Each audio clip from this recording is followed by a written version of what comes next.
À Madagascar, la famille de Tina a deux amours, Dieu et la France.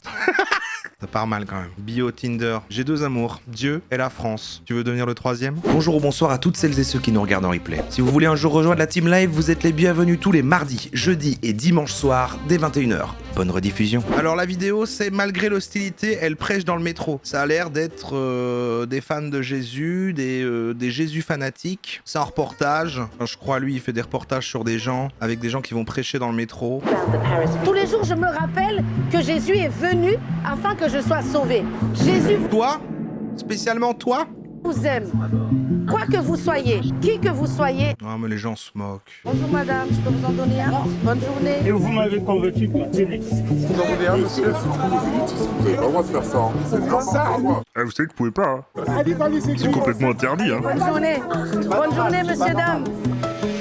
Qu'est-ce qui pousse une pasteur évangélique à affronter tous les jours la mauvaise humeur des Parisiens? Je m'appelle Samuel, je suis journaliste. C'est lui Clément Viktorovitch? L'univers alien que j'explore dans cette vidéo, c'est celui de Tina. Elle est pasteur, comme l'a été sa mère, et comme le sera peut-être un jour sa fille Erin. Chez elle, Dieu, ce n'est pas juste au dimanche, c'est 24 heures sur 24. Leur mission, convertir, coûte que coûte. Et oui, je n'ai pas ma tasse alien, ma femme est passée faire du rangement, et elle l'a jetée.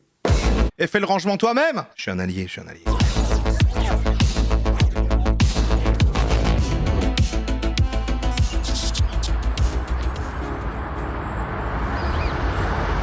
Bonjour Tina, Bonjour, ça va? ça va, ça va. Pasteur évangélique. Bon, il n'y a pas de grasse matinée le dimanche pour toi. Non, c'est la journée la plus chargée. Elle est vraiment pasteur. Pastrice? Donc c'est ici ton église? Oui, c'est là. Elle est là. Ok. Voilà, c'est la préparation avant le culte. Le? Donc ton église elle est au sous-sol. C'est au sous-sol. Ouais. Jésus est au moins un.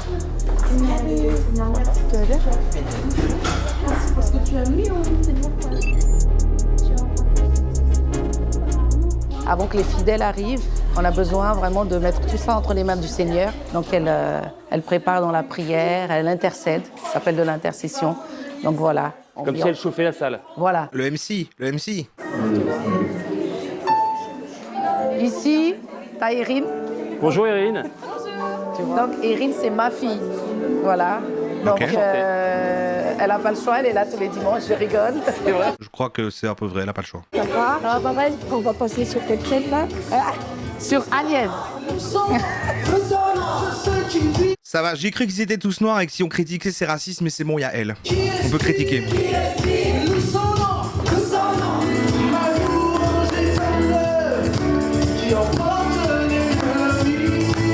Ah waouh! Ambiance Disney. Mais c'est quand même plus fun, quoi. Au moins, il y a de la musique, au moins, ça chante. C'est pas le côté mou de l'église. C'est à l'américaine, quoi. 6-7.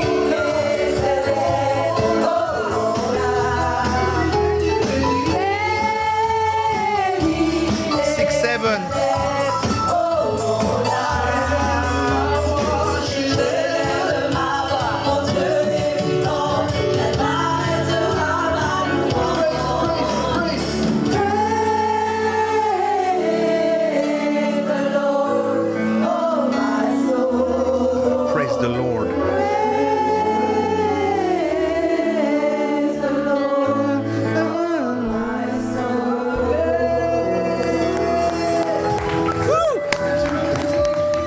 Chez les évangéliques, petite ambiance, Tina on se prête au réclame jeu, du hein. mouvement pentecôtiste, un courant du christianisme qui explose partout dans le monde. Est-ce que c'était pas justement la Pentecôte l'autre jour? Quand on pense aux pentecôtistes, on imagine des méga-churches, des pasteurs stars, des milliers de fidèles, mais la version mini existe aussi. Plus discrète, avec la même ferveur, c'est l'église de Tina. Fondée il y a 25 ans par ses parents, elle accueille principalement des membres de la communauté malgache et surprise, une trentaine de jeunes qui sortent de leur lit chaque dimanche pour écouter le prêche de Tina. Oh waouh. C'est pas nouveau dans notre vie. C'est ça le plus aujourd'hui. dur, hein. C'est comme aller voter, quoi. Le problème, c'est que c'est le dimanche, quoi. L'église, voter. N'est-ce pas?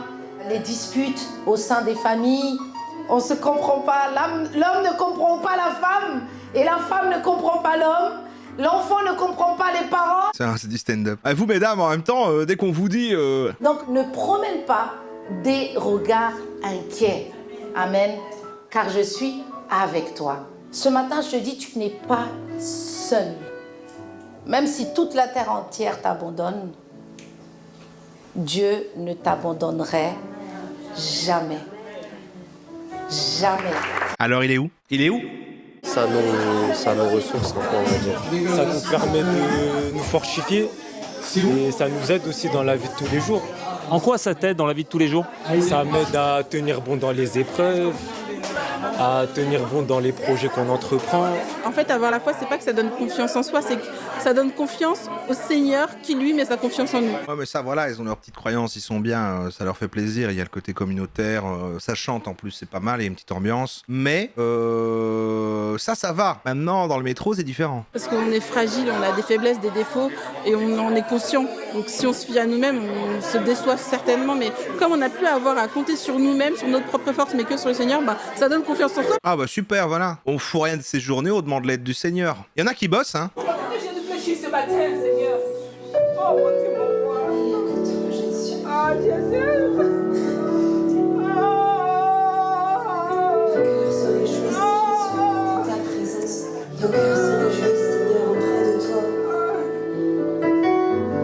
Waouh. Ouais, le côté musical est pas mal quand même. C'est quand même mieux que... Voilà. À choisir, je vais là.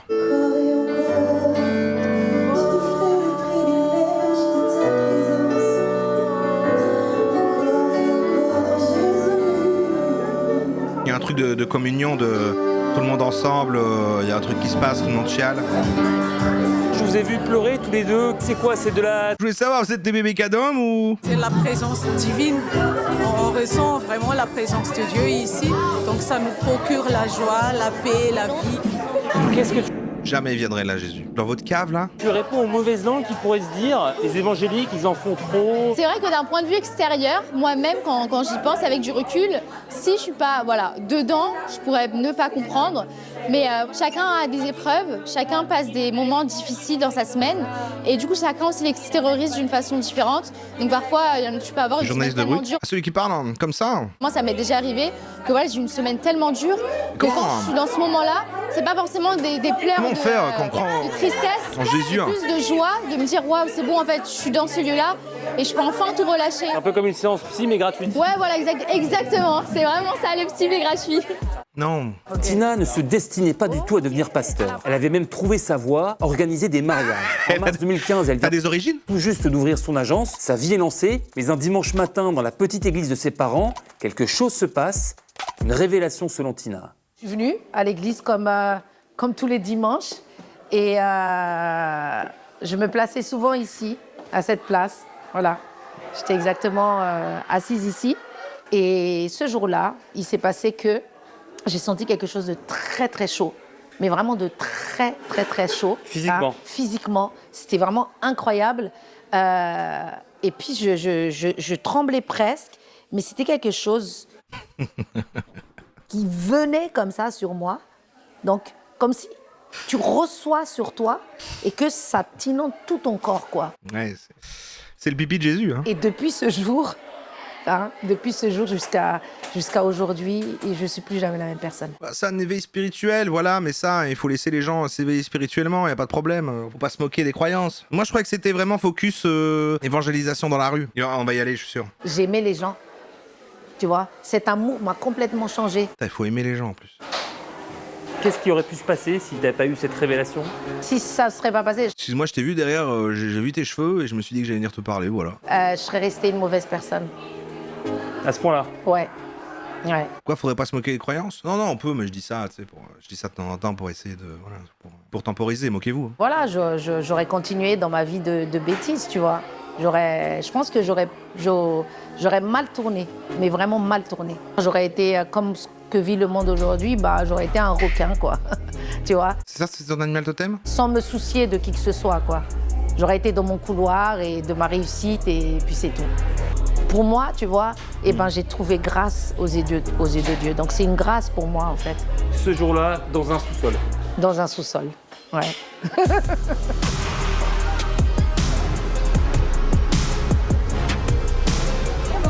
On fait la prière. Ça se prononce feu. Seigneur Jésus, merci papa. Merci pour ce temps que tu nous accordes, Seigneur. Merci pour tout, papa. Nous mettons ce repas entre tes saintes et glorieuses mains. Et remplis ce lieu, Seigneur, de ta sainte et glorieuse présence. Merci Jésus. Alléluia. Amen. Amen.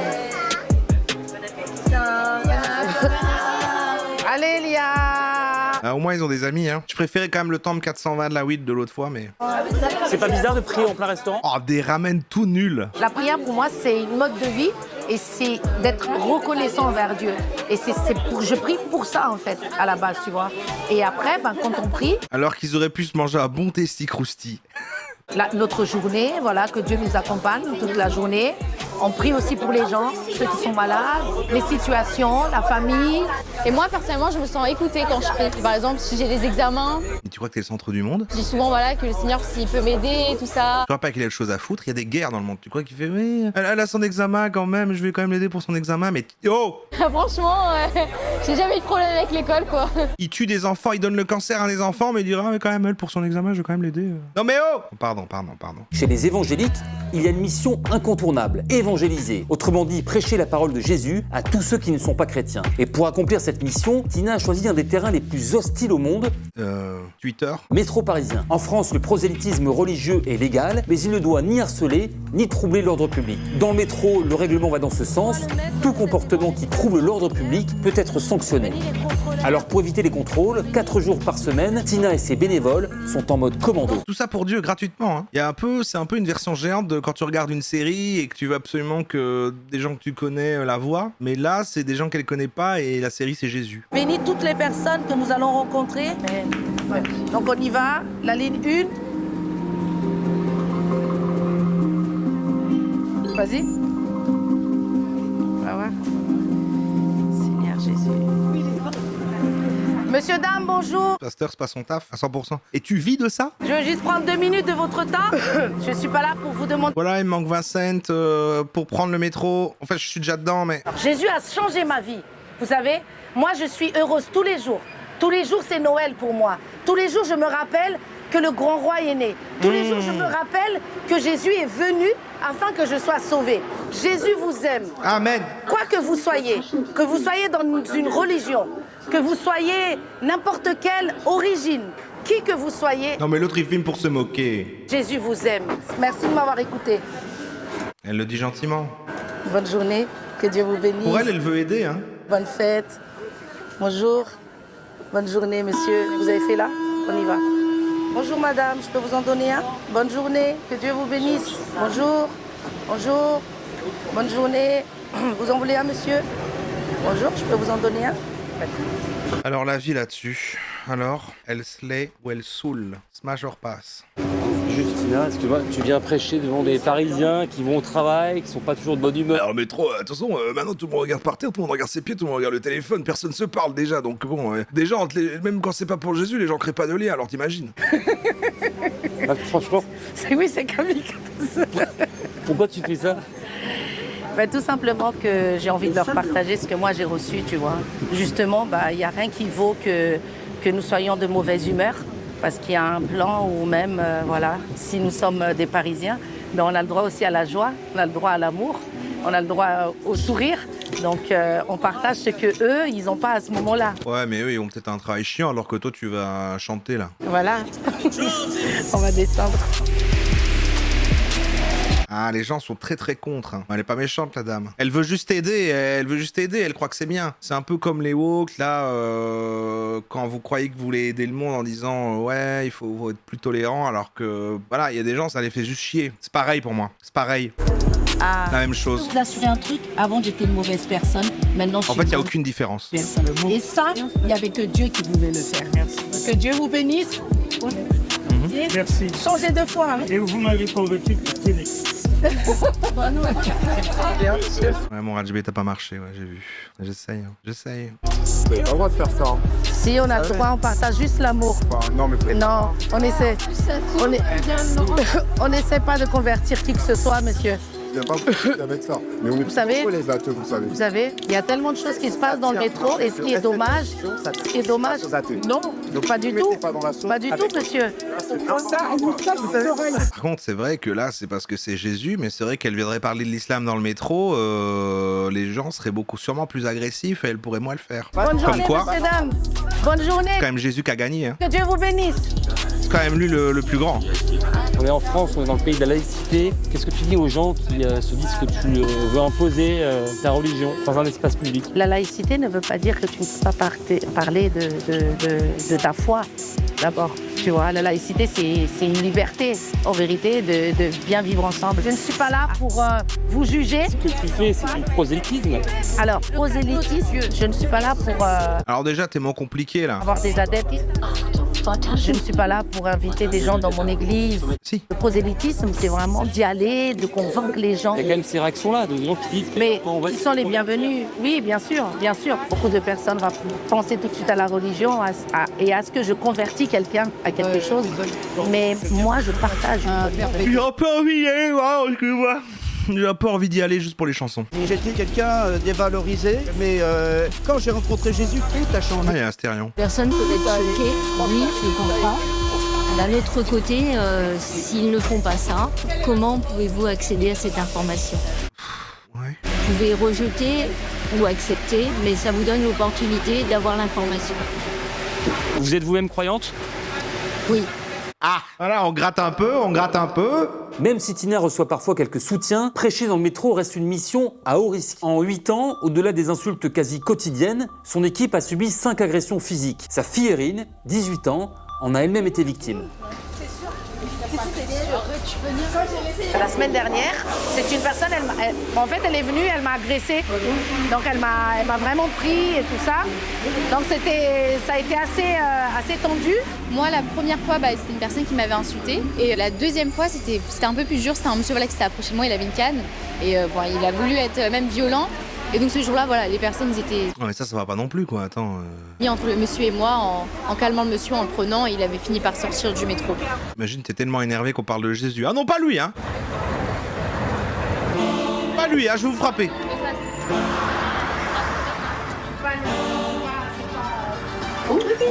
Ça va, Tati? Bah, y a du pognon. T'es à Paris, ça? Ça paye bien, Jésus? Là, t'as ma maman. Voilà. Perle. Voilà. T'as des origines? J'imite le gars d'avant. Il nous a tous mis dedans. Elle prêchait comme moi, mais à Madagascar, dans les marchés. Elle criait partout, dans les marchés à Madagascar. Vous regardez quoi? Meilleur. Moi, c'est une famille unie. Hein. Ils ont des potes à l'église, quoi. J'aime trop cette photo. Ouais. Ah non, Ça, c'était... T'as la taille des gros coquins. Hein. Les gros coquins de Madagascar, on n'en parle pas assez. Perle, elle était amoureuse. Hein. Très amoureuse. Ouais. Ah ouais. Incroyable. Ils ont été mariés 50 ans. 50 ans de mariage. C'était quel genre d'homme? Ah, mon père c'était quelqu'un qui était rempli de vie. Joyeux. Jamais il se plaignait. Plus maintenant, apparemment. Jamais. Allez. Pardon, madame. Il est retourné au Seigneur. Elle a compris la vanne. Elle m'en veut pas. Ah oui, j'ai compris. Il allait dans les villages excentrés. Ça veut dire très loin. Pardon, il allait madame. là-bas, lui, pour faire les évangélisations. Écoute, madame. Et il prenait les motos. Et il faisait des longues routes. Donc, tu fais des 50 km. Ça, c'est le début de l'église à Madagascar. Wow. Maman, elle a construit cette grande église là-bas. Ah ouais? Avec l'orphelinat à côté et avec l'école maintenant qu'on a construit. Ah ouais? À Madagascar, la famille de Tina a 2 amours, Dieu et la France. Les rallitérations entretiennent un lien étroit avec l'Hexagone. Ça part mal quand même. Bio, Tinder. J'ai 2 amours, Dieu et la France. Tu veux devenir le 3e? Grâce au parcours de leur aïeul, les parents de Tina obtiennent la nationalité française. En 1988, ils arrivent à leur tour en France, mais la mission cette fois-ci, conquérir les âmes. La mère de Tina sera l'une des premières à évangéliser dans le métro parisien. Je suis où, moi? Ça peut être la Ah vie de oui, Thaïs. là, du coup, oui, c'est moi. Est-ce que la jeune fille de 18 ans, là, sur cette photo, elle se douterait qu'un jour elle deviendrait pasteur? Jamais de la vie. Jamais de la vie. Jamais. Elle me semble sympathique quand même, quoi, en vrai. Et en fait, tu vois qu'en fait, dans la démarche, ils sont sincères, quoi. En fait, elles ont vraiment une illumination. Elle dit, mais enfin, mais c'est fou, il faut absolument que tout le monde vive ça. C'est con, ils savent pas, il faut qu'ils voient. J'étais une jeune fille très rebelle. Voilà. J'étais une jeune fille très rebelle. Oui. Alors, quand j'ai partagé au marché ou dans le métro les prospectus, et elle a dit avec sa soeur, arrête, maman, c'est la honte. En fait, j'avais honte d'être chrétienne avant. Je voyais que ma mère, elle était gentille avec les gens, mais elle était rejetée. Donc du coup, je me dis, non, si je parle de Jésus, on va forcément me rejeter, on va pas me calculer. Oh, donc ça du va. coup, c'est ça qui a fait Pas que Patrick Bruel non plus. j'avais honte après. Et donc moi, je voulais pas qu'elle parle de Jésus. Jésus est cancel? Voilà. Pourquoi? J'allais pas dans le métro avec elle, j'allais nulle part avec elle parce qu'elle parlait que de Jésus. Et aujourd'hui, c'est ta vie. Et voilà. Et aujourd'hui, c'est ma vie. Voilà. J'ai pas pensé que ça arrive à Tina. J'ai pensé à mon fils, même, il a fait l'étude et tout ça. Mais c'est pas ça, c'est la volonté de Dieu. C'est elle qui est... Je m'en remets à Dieu. Voilà, choisie. Et après, ma petite fille, c'est vraiment énorme. Je remercie beaucoup le Seigneur. Il nous aime. Jésus, c'est pire que Patrick Bruel? Ça, c'est une sacrée haute tech, hein.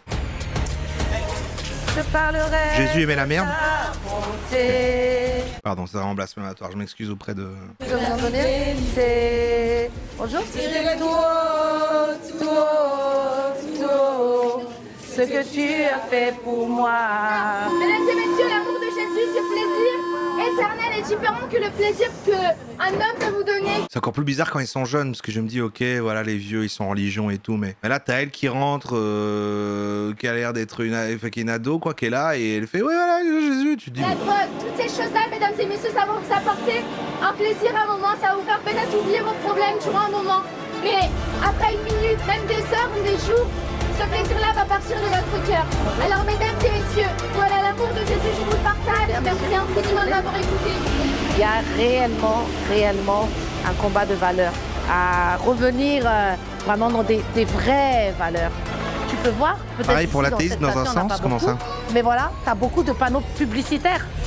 L'autre jour, j'ai vu une affiche qui était écrite « Prendre un amant, c'est moins cher ». Ah oui, ça, c'est grave, ça. Un psychiatre, tu vois. C'est pas vraiment que je suis contre une religion ou l'athéisme, c'est pas ça du tout. C'est que en fait, Wall Street sans le loup. il y a le mal. Toi, ces affiches, c'est le mal? Oui, tout ce que t'aimes pas, c'est le diable. Ça va pas vers le bien. À la base, nous sommes censés à ne pas tromper notre femme ou notre mari.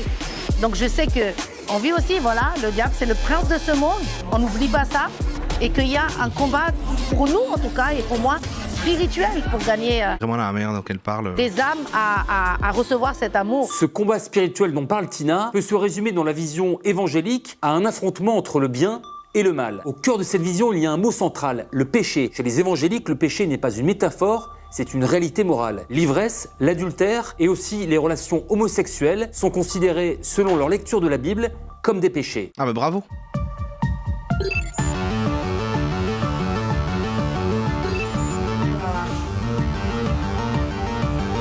Les évangéliques pratiquent une religion spectacle. D'autres peuvent voir ça comme un spectacle, mais en fait, c'est juste une manifestation de la joie et de l'amour que nous avons. Tu C'est mens. vraiment que c'est notre manière d'être. Les évangéliques veulent convertir le monde entier. Oui, je dirais plutôt sauver au lieu de convertir. C'est pire. Sauver de la seconde mort. C'est quoi la seconde mort? La seconde mort, c'est la perdition, l'enfer. La première, la seconde mort. La seconde mort, c'est l'enfer. C'est quoi la première? Les évangéliques sont homophobes. Ah, ça c'est vrai. Faudrait faire quelque chose là-dessus, mais bon. C'est une idée reçue. Il y a ce qu'on appelle l'homosexualité et la propre personne. Nous, la Bible, elle nous dit clair que c'est un péché. On ne peut pas changer, nous, ce qui a été écrit dans la Bible. Qu'est-ce que vous faites du coup pour quelqu'un qui justement aurait la foi mais serait homosexuel? En fait, tout simplement que Il rature. Il barre dans la Bible, il barre. Mais du Tipex. c'est le Saint-Esprit qui convainc d'un péché, déjà, premièrement. Pour moi, et par rapport à la parole de Dieu, de ce qui est la parole de Dieu, c'est un péché. Par contre, jamais, et même dans mon entourage, je vais pas m'asseoir parce qu'il y a un homosexuel ou je vais pas discuter et voilà. Donc tu vas pas t'asseoir. Tu vas chercher à lui expliquer que son homosexualité est un péché? Oui, non. En tout cas, c'est une relation avec la personne. Je vais pas aller vers la personne et lui dire « Ouais, il faut que tu arrêtes ». Non, jamais de la vie. C'est le Saint-Esprit qui convainc d'un péché. Moi, je fais confiance à la prière et au Saint-Esprit. T'aimerais bien pouvoir le dire, c'est juste t'aurais des problèmes. Comment respecter quelqu'un tout en considérant que son homosexualité est un péché? La réponse de Tina va forcément forcément heurté, choqué. Elle assume cette position par fidélité à sa foi, une foi qui se confronte au monde réel, dans le métro parisien et désormais ailleurs. Récemment, Tina est allée prêcher dans le métro de New York. Dites-moi en commentaire ce qui vous a marqué dans cet épisode et je vous dis à bientôt. Je suis gay, je me marie le mois prochain avec mon mec, j'embrasse pleinement le péché. Gay.